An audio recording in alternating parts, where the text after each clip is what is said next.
കോവിലിൽ പുലർവേളയിൽ ജയദേവഗീതാലാപനം കേവലാനന്ദാമൃത തിരയാഴിയിൽ നീരാടിന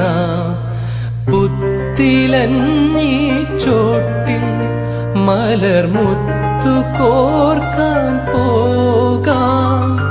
ആനക്കേറാമേട്ടിൽ ഇനി ആയിരത്തിരി കൊളുത്താം ഇനിയുമീ കഥകളിൽ ഇളവേൽക്കാൻ മോഹം ശ്രീരാഗമോ തേടുന്നു നീ വീണതൻ പൊൻതന്തിയിൽ സ്നേഹാർദ്രമാ ഏതോ പദം